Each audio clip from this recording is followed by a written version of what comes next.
Hello everybody, I'm here today to do my January 2014 wrap-up. It was an okay month for me. I read 5 books, which has been more or less on par with what I have been reading the past couple months, from what I can remember, because thinking about it, I really don't remember, so we'll just go with that. As you may or may not have noticed, I still had no luck with editing those videos I recorded on the better camera. So I'm using my webcam again. I'm just at my wit's end, and I feel like it's just going to be giving up to re-record those after I worked so hard to use this new camera and everything that I tried. So eventually, maybe by the end of February, this time I'll have them up. So these books aren't really in order. They're just kind of in the order that I have my pile on the floor next to me. The first 2 books that I read were both in this bind up. It was The Wisdom of Father Brown and The Incredulity of Father Brown. There's the book. This is the complete Father Brown stories collection. Father Brown, if you're not familiar with this story, it's a series of lots of short stories about a Catholic priest in Edwardian England who solves mysteries. For obvious reasons, these books were really appealing to me. For one, I'm a huge cozy mystery buff. This is one of the more well-known literary detectives out there. And I'm trying to move on to some other authors after I've finished Agatha Christie. The 2 books that I read in this collection were the second and third ones. I'd already read the first, very end of 2013, and I enjoyed most of the stories in the first book, but these, I just wasn't feeling them so much. I gave both the books overall 3 out of 5, I think the same rating for both. I just can't really remember that many stand-out stories from either of the 2 books, and there were quite a few that I liked from the first one. I don't know if it's because the author got sick of writing about the character, which I read in the introduction that he did somewhere along the way. So maybe that's it. I also started to notice as the stories went on, felt like a lot of Catholic propaganda to me, which, as you may or may not know, England does not have a very large Roman Catholic population, and although I was raised Catholic myself and went to Catholic schools for 12 years, I'm not a very religious person, and I don't like to read very religious works.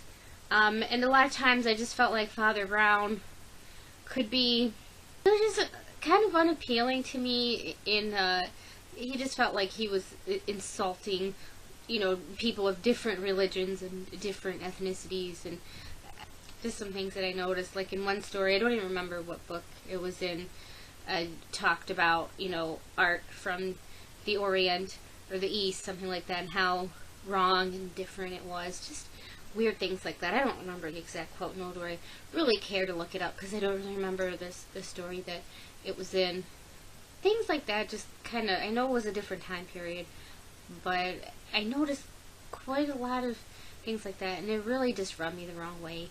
There were some stories that I thought, and some mysteries that I thought were interesting, but these next 2 books were really a letdown after the first ones. And they weren't terrible, but yeah, 3 out of 5 for The Wisdom and The Incredulity of Father Brown.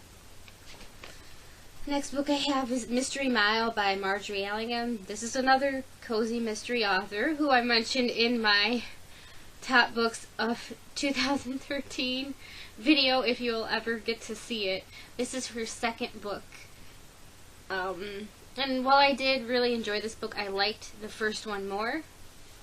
This book is about, there's a judge from America who's had several attempts on his life because, in his position as a judge, I guess he's offended a lot of people, and so his kids get scared, and then they're gonna make him go to England to hide out for his own safety, and then the amateur detective in these books, who's named Albert Campion, has to help him to be safe and solve the mystery of who's trying to kill him, but along the way someone else dies and they have to figure out why. These books are really similar to, and I guess it's because the main character, Albert Campion, he is a very Lord Peter Wimsey-like character. If you've ever read any of those books by Dorothy L. Sayers, they're very popular cozy mystery author, very much, the bored, rich guy who, he just, solves mysteries. He doesn't have to work, but he wants to do something. And, the really quirky detective, Albert Campion, is a lot like Peter Wimsey in that way. I did enjoy this book a lot, and I gave it, I think, a 4 out of 5. I didn't like it quite as much as the first one, The Crime at Black Dudley, though. One thing I did have to say that I was pleasantly surprised about is I did not guess who the culprit was in this, and usually I do that because I read too many mystery books, and once you've read enough mysteries, you know how to spot who the killer is. But I really didn't in this one. I guess I didn't even really think about it, and my original hunch from before I even read the book turned out to be wrong. So that was good that I was surprised in that way. So yeah, 4 out of 5 for Mystery Mile. The next book that I have is a very similar book. It's Enter a Murderer by Ngaio Marsh. This is another cozy mystery of around the same time period.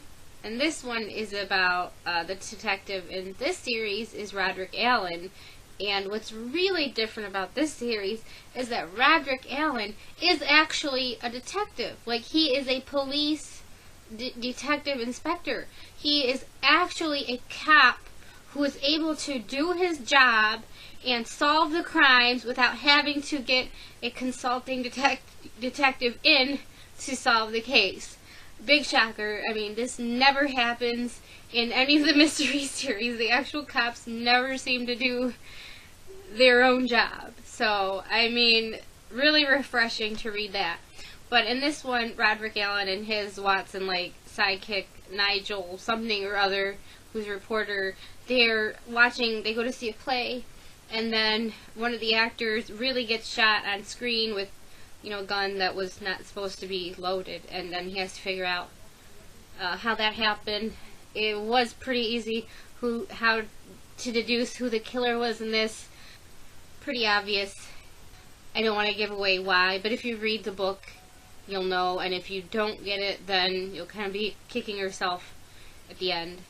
This is the second one of Ngaio Marsh's mystery books in this series. I'm kind of reading her and Margery Allingham simultaneously and comparing the two to each other. I don't know who I may or may not like more at this point, because I liked the first Roderick Allen book more, I believe, but I liked the second Albert Campion book more than this one. But I did give this one a 4 out of 5, I believe, as well. So we'll see as time goes on who ends up being the victor out of these two authors in these two series.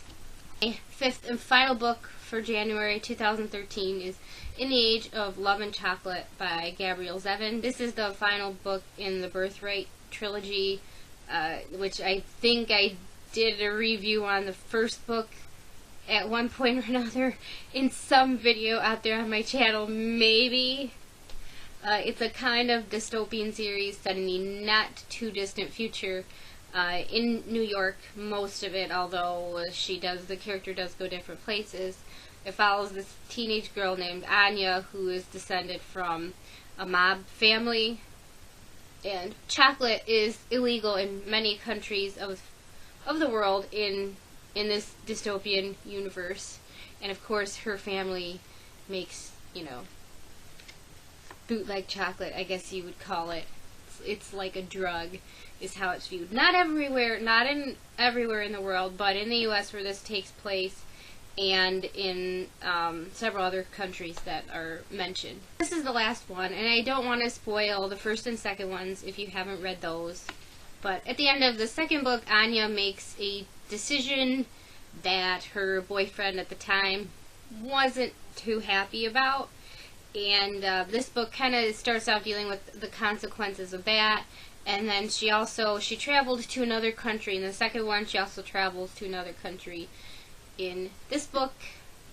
And there's romantic issues going on, but really at the forefront there's other issues with basically Anya still trying to grow up and figure out what to do with her life, how to still, like, she's been trying to do the whole series, how to turn her life around. You know, she's having family issues, friend issues, and a lot of issues. This girl has a lot of issues, but I really loved her as a character, and I believe I gave this a 5 out of 5. My first favorite book out of the year. I really have enjoyed this series from beginning to end, although I want to say that this is probably the weakest of the trilogy when it's compared to the first two.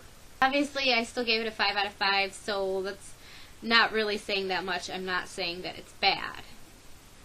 Just I felt like there was kind of this lag in the middle where it wasn't really that exciting, and then it picked up really quickly again near the end. But I don't like laggy parts. Love Anya, loved her from the beginning. And she's a very strong character, not quite a Katniss Everdeen type, but you know what I'm saying, the tough as nails dystopian heroine. This is probably my favorite one of all of them that I've read out there who fit that trope, so to speak. One of the things that I really like about this series, and that I believe I mentioned in my review of the first book, All These Things They've Done, is that it's set like less than 100 years in the future. I think it's in the 2080s is when it takes place, or around there. And so this is really a future that is not so far-fetched when you think about it. It's not quite a dystopian.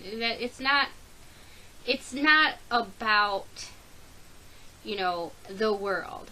It just happens to be a story that takes place in that world, you know, where the chocolate is illegal. And a lot of these things are in the background, but it's really believable, and you could scarily kind of see this happening because, you know, it's not set 500 years or 1,000 years from now, and it's not totally detached from the world that we know today. Once again, love this book, love this series. Obviously read the first two before you read this one, because that wouldn't make any sense whatsoever. I mean, unless you just like to read the ending books of series. I guess that's fine, if that's what you want to do.